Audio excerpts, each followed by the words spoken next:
وَلْتَكُن مِّنكُمْ أُمَّةٌ يَدْعُونَ إِلَى الْخَيْرِ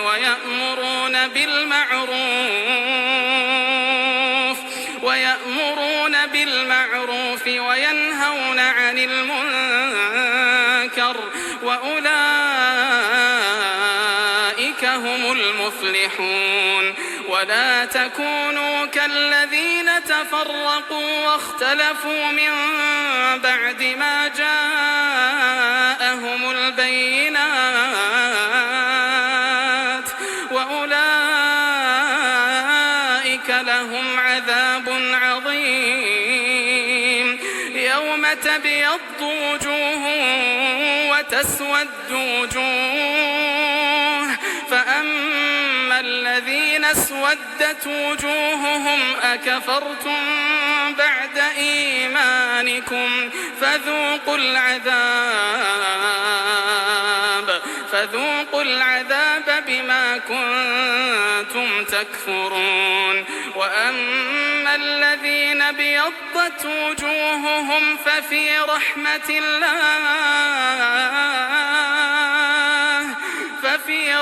الله هم فيها خالدون. تلك آيات الله نتلوها عليك بالحق وما الله يريد ظلما للعالمين. ولله ما في السماوات وما في الأرض وإلى الله ترجع الأمور. كنتم خير أمة أخرجت للناس تأمرون بالمعروف وتنهون عن المنكر وتؤمنون بالله ولو آمن أهل الكتاب لكان خيرا لهم منهم المؤمنون وأكثرهم الفاسقون. Que soit issue de vous une communauté qui appelle au bien, ordonne le convenable et interdit le blâmable, car ce seront eux qui réussiront. Et ne soyez pas comme ceux qui se sont divisés et se sont mis à disputer après que les preuves leur furent venues, et ceux-là auront un énorme châtiment. Au jour où certains visages s'éclaireront et que d'autres s'assombriront, à ceux dont les visages seront assombris, il sera dit « Avez-vous mécru après avoir eu la foi ? Eh bien, goûtez au châtiment pour avoir renié la foi. Et quant à ceux dont les visages s'éclaireront, ils seront de la miséricorde d'Allah, où ils demeureront éternellement. » Tels sont les versets d'Allah. Nous, Muhammad, te les récitons avec vérité. Et Allah ne veut point léser les mondes. À Allah appartient tout ce qui est dans les cieux et sur la terre, et c'est vers Allah que toute chose sera ramenée. Vous êtes la meilleure communauté qu'on ait fait surgir pour les hommes. Vous ordonnez le convenable, interdisez le blâmable, et croyez à Allah. Si les gens du livre croyaient, ce serait meilleur pour eux. Il y en a qui ont la foi, mais la plupart d'entre eux sont des pervers. Salam alaikum wa rahmatullahi wa barakatuh. Que la paix soit sur vous, ainsi que la miséricorde et la bénédiction. Alhamdulillah, le croyant sait que dans ce bas monde ou dans l'au-delà, l'issue sera toujours favorable si Allah subhanahu wa ta'ala lui fait miséricorde. Il est toujours optimiste. Mais ceci, bien évidemment, ne doit pas l'empêcher de constater ce qu'il se passe, d'analyser le contexte et de s'apercevoir qu'effectivement il y a une dégradation des mœurs, une dégradation des esprits, une dégradation des sociétés. Naam, ça n'a échappé à personne. Nous vivons dans une époque ténébreuse. Pour la masse des gens dans la matrice, dans le système qui court derrière ce bas monde, c'est une formidable époque, car c'est une époque matérialiste, avec beaucoup de technologie. Les marchés se sont rapprochés comme le prophète Mohammed sallallahu alayhi wa sallam l'a annoncé. C'est-à-dire que vous pouvez commander via des sites en ligne n'importe quel produit à travers les quatre coins du monde. De chez vous, vous pouvez voir et entendre n'importe quelle chose via les outils numériques. Il y a un accès aux passions, un accès au voyage, un accès aux vices qui est assez aisé pour n'importe quelle classe sociale. Mais pour le croyant qui chemine vers Allah subhanahu wa ta'ala, pour les spirituels, c'est une époque trouble, une époque ténébreuse. Car derrière ce faste, derrière tout cet artifice, derrière le maquillage et l'apparence qui a été façonné par les élites, derrière il y a une dégradation des mœurs, une corruption morale, un éloignement de la révélation, une propagation du coufre, de l'égarement, des hérésies, du mensonge et des innovations religieuses. Il y a indéniablement une inversion des valeurs. Le bien devient mal, le mal devient bien. Regardez par exemple en France, on combat la abaya, on combat le hijab, mais on est très doux avec les racailles et les pédophiles par exemple. Les sociétés, les élites sont très tolérantes avec les décadents, avec les pervers, avec les voyous, avec les gens qui suivent Shaitan.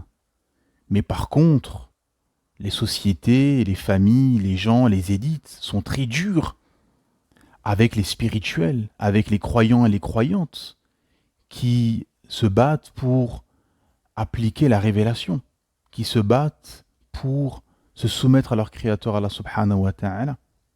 Et ceci a même touché la communauté musulmane, la communauté du prophète Mohammed sallallahu alayhi wa sallam, qui pendant longtemps était un phare pour l'humanité.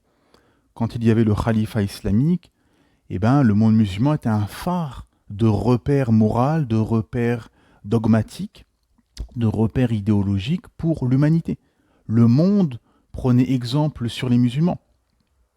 Les Occidentaux envoyaient leurs enfants étudier dans les universités, les plus prestigieuses universités du monde musulman. El-Andalus a atteint un niveau de technologie, de science, de modernité sans pareil dans son époque, en Europe. Mais dès que la corruption dogmatique, morale, a touché beaucoup de musulmans, qu'on a commencé à s'éloigner du Coran et de la Sunna, qu'on a commencé à se perdre dans des croyances contradictoires à l'islam et dans des philosophies, quand on a commencé à vouloir copier les autres civilisations, qu'on a commencé à avoir un complexe d'infériorité, qu'on a commencé à vouloir prendre des idéologies étrangères au dogme islamique, et qu'on s'est perdu dans du faste, dans du matériel, dans de l'amour mondain, effectivement, on s'est effondré, on s'est divisé, on a été dominé, colonisé. L'empire s'est effondré et a laissé place à des frontières entre provinces qui sont devenues des États-nations avec des constitutions étrangères à l'islam pour beaucoup. Car en réalité, mes frères et sœurs, toute défaite externe est le fruit et le résultat de trahisons dogmatiques internes. Colonisé car colonisable, na'am, c'est inéluctable. Et cette corruption morale, cet éloignement du bien, ce rapprochement du mal, et ce combat contre les vertueux, nous les compter et illustrer magistralement dans un hadith du prophète Mohammed sallallahu alayhi wa sallam qui nous a annoncé ceci. Notre shir nous disait un œil sur le texte, un œil sur le contexte. Si tu es seulement sur le texte, mais tu ne vois pas comment la société est, où va le monde, comme certains frères, tu vas te perdre dans des débats qui n'ont pas lieu d'être, dans des combats stériles, ou dans des affrontements sur des sujets qui ne sont plus d'actualité. Et si tu es seulement sur le contexte, tu n'as pas accès au texte, tu ne vas pas comprendre pourquoi la société a changé, pourquoi le monde a changé, pourquoi le monde n'est plus comme avant. On entend ces anciens occidentaux, en France par exemple, vous avez beaucoup de gens d'un certain âge qui vous disent « Mais pourquoi ça a changé? Pourquoi ce n'est plus comme avant ? Avant c'était mieux. Aujourd'hui, il y a beaucoup d'immoralité, d'indécence, de non-respect. Beaucoup d'anciens Français l'ont constaté. Et certains baissent les bras, baissent la tête et disent bon, c'est la modernité, c'est comme ça, faut évoluer. Hein, ce mot satanique que Shaitan utilise à merveille pour faire accepter l'inacceptable, pour faire accepter l'indécence, l'immoralité, l'évolution, faut évoluer. Car dans la langue française, le mot évolution est toujours mis en avant comme un mot positif. Et le problème, c'est qu'on utilise ce mot d'évolution, il faut évoluer, mais dans le sens de l'fahsha, de l'munkar, du haram, de l'indécence, de l'immoralité. Et beaucoup acceptent et se disent, bon, c'est peut-être la modernité, c'est comme ça, c'est peut-être nous qui sommes réac, vieux jeu, ou que sais-je. Et en réalité, malheureusement, ce qui manque à ces gens, c'est l'accès au texte. Pour comprendre l'époque dans laquelle nous vivons, pour comprendre la déchéance morale, la destruction sociale et sociétale, l'explosion de la famille traditionnelle et des codes moraux. C'est pour cela que notre cheikh nous disait cette parole pertinente, un œil sur le texte, un œil sur le contexte. Le prophète Mohammed sallallahu alayhi wa sallam, alors qu'il était entouré de ses compagnons, de ses sahaba, radiyallahu anhum, il leur dit « Comment serez-vous lorsque vos femmes seront corrompues et que votre jeunesse sera dépravée ?» Les compagnons étonnés dirent et demandèrent « Est-ce que cela allait vraiment arriver ?»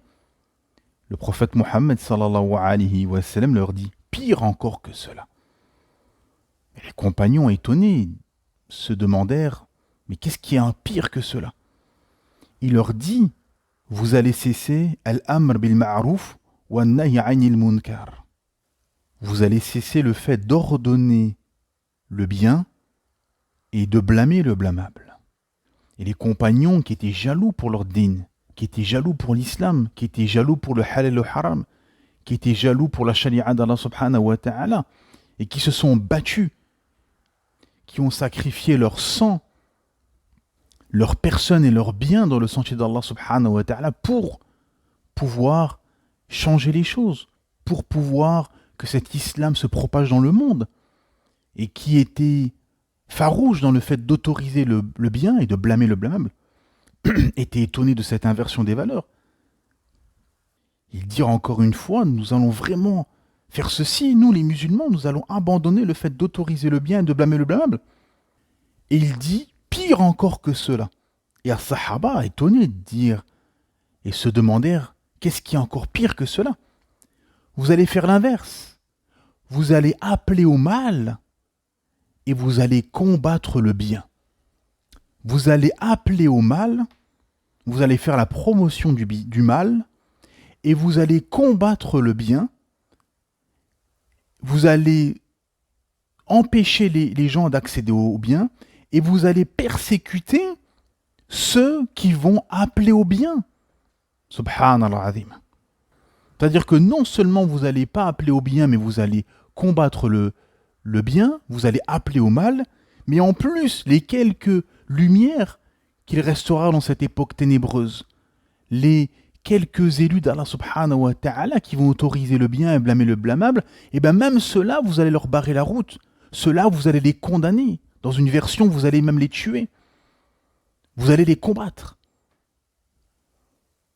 Et là, étonnés, les compagnons à ce moment-là, radiyallahu anhum, étaient complètement abasourdis. Et le prophète Mohammed sallallahu alayhi wa sallam, il dit pire encore que cela. Et les sahaba se demandèrent qu'est-ce qui peut être encore pire que cela? Il leur dit vous allez voir le bien comme mal et vous allez voir le mal comme bien. Vous n'allez même plus reconnaître le bien, reconnaître le mal. Non, c'est qu'en plus vous allez considérer le mal comme bien et considérer le bien comme mal. Wal'iyadu billah. L'inversion des valeurs. Et nous sommes en plein dedans, mes frères et sœurs. Nous sommes en plein dans cette époque annoncée. Et quand on lit et qu'on médite et qu'on a accès à ce hadith, et d'autres, sur la fin des temps, sur le hadith des Ghuraba, vous serez marginalisé, montré du doigt, une brebis chétive parmi vos proches, des étrangers parmi vos tribus, vos nations, vos familles, etc. Eh bien, tout s'éclaircit, mes frères et sœurs. Tout s'éclaircit, na'am. On comprend pourquoi on est combattu et marginalisé parmi nos proches, dans la société, la famille, les élites, partout. À la télévision, vous êtes combattu. À la radio, vous êtes combattu. Sur les réseaux sociaux, vous êtes combattu. Parmi vos proches, vous êtes combattu. Partout dans la société, vous êtes combattu. Naam, pourquoi?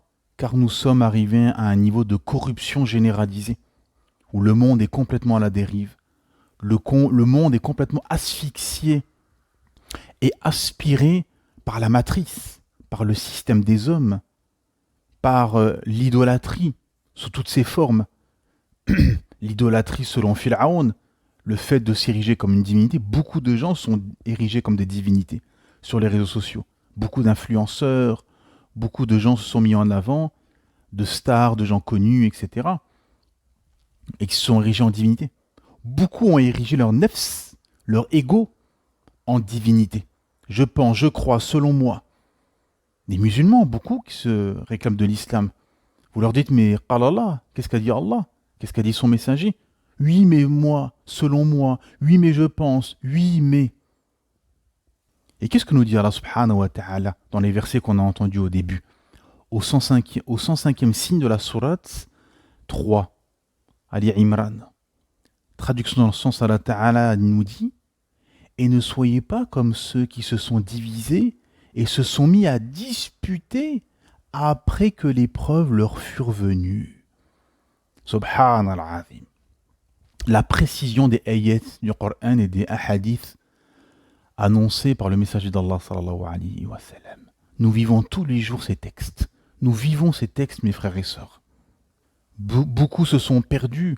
Beaucoup ont voulu innover dans la religion d'Allah subhanahu wa ta'ala. Beaucoup veulent changer les textes. Beaucoup n'acceptent pas la preuve. Et Allah ta'ala nous prévient de ces gens et nous dit: ne soyez pas comme ceux qui se sont divisés et se sont mis à disputer après que les preuves leur furent venues. C'est-à-dire que quand la preuve vient, sami'na wa ta'ana. C'était le logiciel des sahaba, des compagnons. Sami'na wa ta'ana. Nous avons entendu et nous avons obéi. Quand le texte vient, quand le texte authentique vient, l'ordre divin arrive, on se soumet. C'est la traduction de muslimoun. D'être un musulman, c'est se soumettre à l'ordre d'Allah Ta'ala. C'est soumettre son âme à Allah subhanahu wa ta'ala. Notre cheikh nous disait: il y a ceux qui ont vendu leur âme au diable et il y a ceux qui ont vendu leur âme à Allah subhanahu wa ta'ala. Car en réalité, l'islam, c'est soumettre son âme, soumettre son ego à la volonté divine. Soumettre, parce que tu as ce libre choix. Car Allah Ta'ala, dans toute la création, tous se soumettent à la volonté d'Allah. Ils n'ont pas ce choix.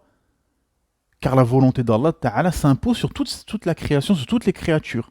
Mais Allah a laissé cette marge de manœuvre aux djinns et aux humains. Cette marge de manœuvre de libre arbitre. Où tu peux t'extraire, en apparence bien évidemment, de la volonté d'Allah Ta'ala. De la volonté Allah Ta'ala t'ordonne ceci, t'interdit cela, etc. Tu peux transgresser, mais à tes dépens, dans ce bas monde et dans l'au-delà.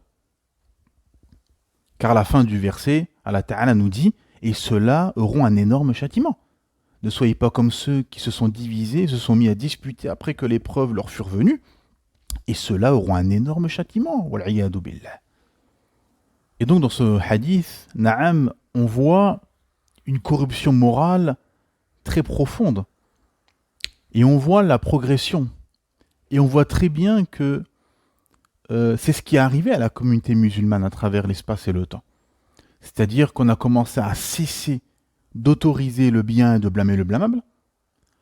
Et après, le contraire, on a autorisé le bien, on a autorisé le mal, pardon, et blâmer le mal, blâmer le bien, pardon. Et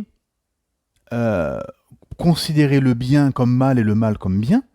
Et combattre les quelques derniers porteurs de lumière, les quelques derniers élus, les quelques derniers rourabas, les quelques derniers pieux et pieuses qui se sont accrochés au câble d'Allah subhanahu wa ta'ala, qui sont encore là pour rappeler la vérité aux gens, qui sont encore là pour autoriser le bien, blâmer le blâmable, et bien même ceux-là maintenant, eh ben ils sont combattus.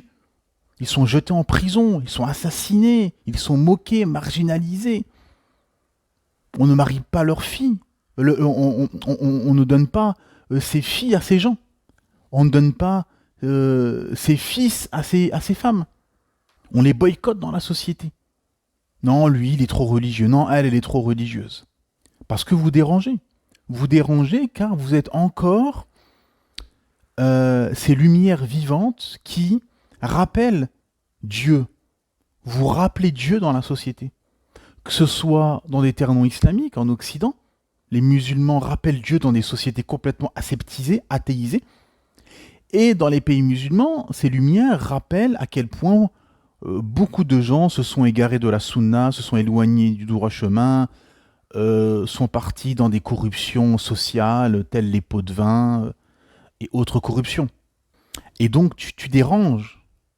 Juste ta présence dérange, parce que ta présence rappelle tout un imaginaire dans l'esprit collectif.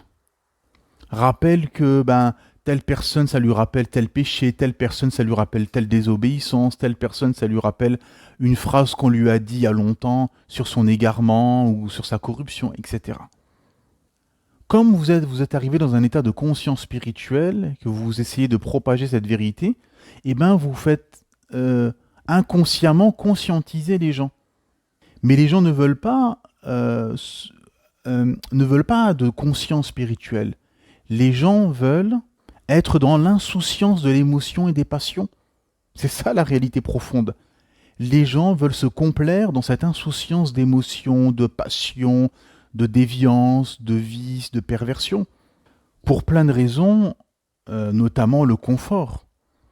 Vous savez, on raconte que le khalife Omar ibn al-Khattab, radiallahu anhu, était très à cheval sur comment les compagnons vivaient matériellement parlant.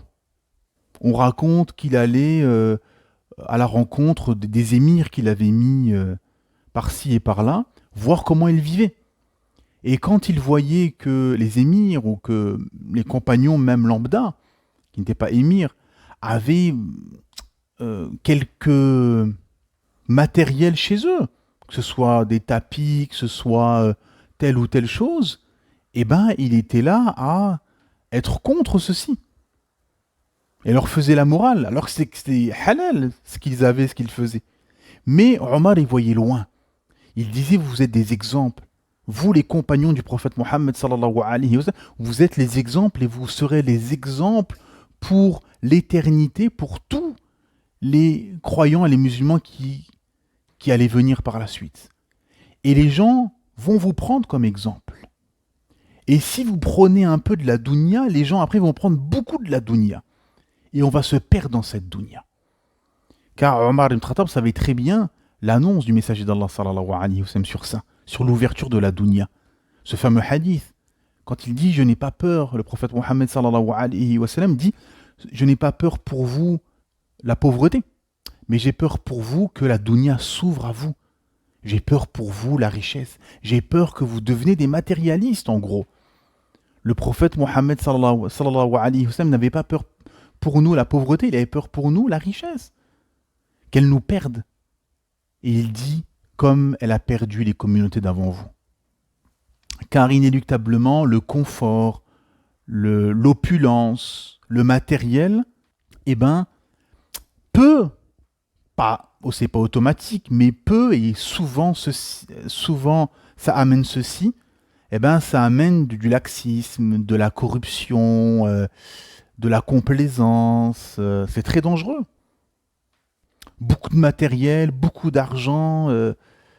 C'est pour ça que beaucoup de grands savants dans l'histoire ont fui le pouvoir, ont fui l'opulence, ont fui les rois, ont fui les princes, ont fui les endroits où les personnes de pouvoir, d'argent, de matériel, ont fui la politique. Car ils se méfiaient d'eux-mêmes, mes frères et sœurs. Ils se méfiaient d'eux-mêmes. Ils avaient peur qu'au milieu de l'argent, au milieu du matériel, au milieu du pouvoir, au milieu de la notoriété, au milieu des femmes, etc., eh bien que leur foi flanche. Car quand tu as atteint un niveau de conscience spirituelle, un niveau de iman, un niveau de proximité avec Allah subhanahu wa ta'ala, un niveau d'ascension spirituelle, eh ben, tu as atteint un niveau d'extase spirituelle et tu sais très bien que c'est un joyau. Un joyau qui peut être fragile dans ce bas monde au milieu des ténèbres, au milieu de la corruption, au milieu de la course aux richesses, de la course aux passions, de la course à l'orgueil. Et donc il faut absolument s'en prémunir. Et c'est ce qu'avaient très bien perçu les premiers porteurs de lumière, à partir de l'avènement du prophète Mohammed sallallahu alayhi wa sallam, et au-delà même. Et d'ailleurs, on a un exemple illustre, et on voit que Omar qui était surnommé Al-Farouq, celui qui discerne. On raconte qu'il y aurait à peu près 10 versets qui sont descendus et que Omar s'était questionné sur le sujet de ces 10 versets. C'est-à-dire qu'en gros, il a pensé à des choses et les versets qui descendaient confirmaient ce qu'il pensait. Par exemple, l'orientation de la Qibla, etc. Et donc, Omar ibn al-Khattab avait vu loin. Et c'est ce qui s'est passé des siècles plus tard à Al-Andalus, en Espagne, lorsque les musulmans ont atteint un niveau d'opulence, de richesse, de pouvoir, de notoriété, d'éminence. Eh bien, ils se sont perdus dans des guerres de famille, tribales, de concurrence, de pouvoir, de trahison, etc. Et l'épilogue a été qu'on a perdu cette terre. Car plus tu vas vers cette dunya, plus tu deviens faible et tu es colonisable et fragile face à tes adversaires, face au monde qui t'entoure. On a eu l'exemple avec Uhud, la bataille d'Uhud, quand les archers ont quitté la colline, et alors que les musulmans se dirigeaient vers une victoire certaine, eh ben, le fait que les archers quittent la colline pour aller récupérer le butin, alors que le prophète Mohammed sallallahu alayhi wa sallam les avait prévenus de ne pas quitter cette colline malgré qu'ils auraient vu le prophète et les compagnons morts. Il leur dit, vous ne bougez pas. Eh bien, ils ont quitté cette colline et ça a profité aux idolâtres. Et ça s'est terminé en une débâcle, où le prophète a même saigné, a même été touché. Sallallahu alayhi wa sallam. Et la leçon de cette débâcle, a été que, effectivement, plus tu vas vers la dunya, car ce qui a fait descendre les archers, c'est le fait d'aller vers le butin. Ils avaient peur de ne pas avoir leur part. Et bien, plus tu vas vers cette dunya, plus tu es fragile. Et tu baisses ta garde. Et c'est ce qui s'est passé à l'Andalus. D'ailleurs, il y a une anecdote, on raconte qu'un shir dans notre temps, dans notre époque, qui était parti avec ses étudiants visiter l'Andalus, visiter l'Espagne, et à un moment donné, ses étudiants lui ont dit « Mais comment on a fait pour perdre cette terre après que les musulmans, nos ancêtres, aient construit de tels édifices, ont atteint un tel niveau d'opulence et de puissance ?» Le shir a résumé ceci en disant « Quand les anciens ont commencé à baisser les yeux devant les jeunes et ont commencé à cesser al-amr bil ma'ruf wa nahy 'anil munkar, c'est-à-dire le fait d'autoriser le convenable et de blâmer le blâmable, que les anciens, que les personnes qui ont l'autorité, qui ont l'expérience spirituelle, qui ont la science, qui sont plus âgés, ont commencé à cesser d'autoriser le convenable, blâmer le blâmable et à baisser les yeux devant les agissements des jeunes et des déviances, eh bien effectivement, Allah subhanahu wa ta'ala nous a fait sortir de cette terre. Car tu ne perds pas à cause de la force des ennemis. Non, tu perds à chaque fois quand toi, tu deviens faible dans ta religiosité, dans ta spiritualité, que tu t'éloignes du commandement divin, que tu t'éloignes d'Allah, tu deviens faible. Et nous, à notre niveau, chacun dans sa vie, plus il a une spiritualité vivante et forte, une religiosité forte, plus il sera fort pour affronter les défis, pour affronter les ennemis, pour affronter les imposteurs, les corrompus, les traîtres, et pour marcher au milieu des ténèbres, pour avancer au milieu des ténèbres avec la lumière divine. Et plus la personne est faible dans sa religiosité, plus il est faible dans sa spiritualité, et ben plus il sera faible face aux ennemis, face aux imposteurs, face aux traîtres, face aux corrompus, face aux dangers de la vie et face aux ténèbres qui nous entourent. Naam. C'est pour ça qu'il faut toujours un juste milieu, car plus on a de l'argent, du matériel, plus on accumule les choses, plus on va devenir faible dans notre spiritualité en général. Et c'est ce qu'avaient très bien compris les pieux prédécesseurs. C'est pour ça qu'ils s'éloignaient de la richesse, du matériel, de tout ça, car ils savaient que ça pouvait impacter leur spiritualité et leur foi. Et même leur da'wa. C'est pour ça que, en général, plus le da'i, le prédicateur, l'imam a de la notoriété, a du pouvoir, a de l'argent, a beaucoup d'intérêt, il est beaucoup suivi, plus son discours sera édulcoré. C'est pour ça que beaucoup s'étonnent que beaucoup de prédicateurs, de gens très connus, très influents, ne parlent pas de beaucoup de sujets. Et ont des discours qui sont très très édulcorés, où ils ne développent quasi rien, et ça tourne toujours autour des mêmes sujets, qui contentent un peu tout le monde, qui ratissent large, car derrière il y a beaucoup d'intérêts, il y a peut-être aussi la peur de perdre tel avantage, telle chose et telle chose. Naam. C'est pour ça qu'il faut toujours un juste équilibre, un juste milieu. Et c'est ce qu'avaient très bien compris les grands savants de cette communauté. Ils essayaient toujours d'être modestes.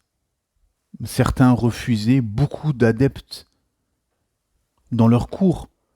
Ils craignaient la notoriété, ils craignaient d'avoir beaucoup d'intérêt et que ceci influe sur leur discours. Et ceci fait qu'on est la meilleure communauté. Omar ibn Khattab disait que tu ne fais pas partie de la meilleure communauté si tu ne rentres pas dans ce verset, dans le 110e signe de la sourate Ali Imran qu'on a entendu au début de cette intervention, où Allah subhanahu wa ta'ala nous dit, traduction dans le sens, vous êtes la meilleure communauté qu'on ait fait surgir pour les hommes. Vous ordonnez le convenable, interdisez le blâmable et croyez en Allah subhanahu wa ta'ala. Certains ont même dit que s'il y aurait eu un sixième pilier de l'islam, ça aurait été celui-ci. Le fait d'autoriser le convenable et de blâmer le blâmable. C'est très important. Il y a beaucoup de récits sur ceci. On a un hadith connu qui dit que le prophète dit, vous allez autoriser le convenable, blâmer le blâmable, sinon Allah n'acceptera plus vos invocations. Ou plutôt, Allah n'exaucera plus vos invocations. Je jure par celui qui détient mon âme dans sa main, vous allez certes ordonner le bien et interdire le mal, ou sinon Allah va vous envoyer un châtiment venu de lui pour vous. Vous l'invoquerez, mais il ne vous exaucera point. Donc le fait de ne pas autoriser le convenable et blâmer le blâmable peut faire que les du'as ne sont plus exaucés. Donc beaucoup se plaignent qu'ils invoquent Allah, mais leurs invocations restent sans réponse. Naam. Il y a le fait, comme les savants ont expliqué, des péchés faits ou des injustices ou ceci ou cela, mais aussi le fait de ne pas autoriser le convenable et blâmer le blâmable. Des peuples ont été punis, et même ceux qui ne faisaient pas le mal ont été punis aussi tous, car ceux qui avaient l'autorité spirituelle, religieuse, même s'ils ne faisaient pas le mal, ils participaient au niveau de la complicité via le fait de ne pas autoriser et le bien et de ne pas blâmer le mal qu'il y avait dans la société. Donc si tu es dans une société, même si tu pries, tu es pieux, mais que tu vois la société partir à la dérive et que tu ne blâmes pas à ton niveau, avec ce que tu peux, ce qu'Allah Ta'ala t'a donné comme marge de manœuvre, tu ne blâmes pas ce mal, tu risques d'être châtié avec tous ceux-là qui font ce mal, mes frères et sœurs. On a des proches, on a des voisins, on a une famille, on habite dans un endroit. À notre niveau, il faut qu'on blâme, il faut qu'on autorise le bien, qu'on appelle les gens à la soumission à la Ta'ala, au Qur'an, à la Sunna, et qu'on blâme le blâmable, comme on peut. Vous allez dans une épicerie, par exemple, et le patron est un musulman, en tout cas d'apparence musulmane, et ils vendent de l'alcool. Faites-lui le rappel, expliquez-lui que c'est interdit, qu'il n'y aura pas de baraka, qu'il y a la malédiction dans le fait de vendre une telle substance, etc. Toujours avec ilm et hikmah, avec science et sagesse. La marginalité et l'absence de gens de bien en masse fait aussi que la corruption se propage. Car par exemple, dans votre famille, vous avez des neveux, des nièces, des gens, des enfants, des jeunes gens, bon, qui ont 10 ans, 15 ans, 20 ans. Eux ne savent pas qu'est-ce qui est bien, qu'est-ce qui est mal, qu'est-ce qui est vrai, qu'est-ce qui est faux. Mais ils analysent, ils constatent. L'enfant ou le jeune homme ou la jeune fille constate son entourage, prend exemple sur sa famille. Et ça aussi, c'est une épreuve. C'est-à-dire que ces jeunes gens parmi vos proches, ils vous voient en barbe, en qamis, en serwel, ou les femmes en jilbab, en hijab, faire da'wa, parler d'islam. Mais ils vous voient finalement en se disant, mais il n'y a que lui qui est comme ça dans la famille. Il n'y a que elle. Par exemple, le frère qui est en lahia, qamis, qui parle de din, qui appelle au din, à l'éloignement de cette dunya et des biens, eh ben, il est isolé, il est seul. Donc les jeunes gens de la famille, ils vont se dire, oui, mais tout le monde, je vois tous les hommes de la famille qui sont rasés en jeans, qui courent derrière les CDI, qui courent derrière les crédits, qui courent derrière ce bas monde, qui courent derrière des voitures récentes, qui courent derrière les biens. Donc il n'y a que lui qui me dit ça, et qui est comme ça, d'apparence et dans son discours. Donc d'office, au milieu des ténèbres, au milieu du char, au milieu de l'obscurité, eh ben, vous êtes dans une position de marginalité et vous êtes hors jeu par rapport à tout le monde. Donc même vis-à-vis des gens et des jeunes générations à venir, ils vous voient comme des gens finalement hors du temps, hors de l'époque, hors de la famille. Mais lui, il est marginal. Tous les hommes sont à l'opposé de lui. Cette tante que je vois en jilbab, qui me fait da'wa, qui me dit à moi en tant que fille, le Coran et la Sunna te dit, t'ordonne de rester à la maison, de faire beaucoup d'enfants, de te marier, d'être sous l'autorité d'un homme, etc. Mais il n'y a que elle qui me dit ça. Moi, je vois toutes mes sœurs, mes tantes, sans hijab, mutabarijat, décolletées, parfumées, en train de courir au travail, courir derrière les CDI, courir derrière l'endettement, courir derrière la dunya. Donc vous passez pour des gens hors du temps, vous passez pour des gens hors jeu, des gens même bizarres.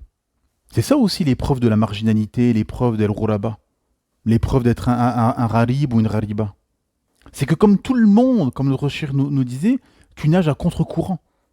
Tu nages à contre-courant, c'est-à-dire que tout le monde va dans un sens, toi tu vas dans un autre sens. Mais ton sens est bon. Parce que la vérité ne se jauge pas au nombre de personnes qui suivent cette dernière. La vérité se jauge à la preuve, se jauge au texte. Et Allah Ta'ala a réfuté ceci en disant, au 116e signe de la sourate Al-An'am, la sourate 6, il dit que si tu suis la majorité des gens sur terre, ils t'égareront du sentier d'Allah. Ils ne font que suivre le mensonge, ou plutôt ils ne font que suivre la conjecture et ne font que fabriquer des mensonges. Vous savez, Yawm al-Qiyamah, le jour du jugement, il y a des prophètes qui vont arriver avec une poignée de croyants. Il y a des prophètes qui vont arriver avec quelques croyants qui l'ont suivi et croyantes. Et il y a des prophètes qui vont arriver seuls. Seuls. Personne ne les a suivis. C'est qu'ils ont mal fait leur mission, c'est qu'ils n'étaient pas sur la vérité. Abadan, non. Ils ont bien transmis. C'est des porteurs de lumière par excellence. Ils ont accompli leur mission. Alhamdulillah. Ils ont transmis la vérité. Et ils étaient sur la vérité. Mais c'est que les gens étaient corrompus, les gens ont suivi les ténèbres, les gens ont suivi Satan, les gens ont suivi ce bas monde, les gens ont suivi leur passion. Et c'est ce qui se passe dans notre époque. La masse, la majorité des gens suit la matrice, suit le système des hommes, suit les passions, suit les émotions, suit le faux. Naam. Car comme nous dit ce hadith, les gens vont cesser d'autoriser le bien, de blâmer le blâmable, mais en plus, pire, ils vont condamner le bien et appeler au mal, pire encore, voir le bien comme mal et le mal comme bien, et pire encore, ils vont combattre ceux qui vont appeler au bien. Ça veut dire que ceux qui vont être là, qui vont dire non, vous vous trompez de chemin, qui vont être sur le bord de la route et qui vont appeler les gens qui vont passer, qu'ils vont qui vont dire non, non, vous trompez de chemin, il y a un ravin, vous allez tomber dans le ravin si vous continuez à suivre ce chemin. Et bien même ces porteurs de lumière et ces élus qui seront sur le bord de la route, c'est une image, qui seront sur le bord de la route à appeler les gens et à dissuader les gens de continuer leur chemin car ils vont arriver dans un abîme profond et au bout du chemin il y a un ravin et ils vont tomber dans les ténèbres.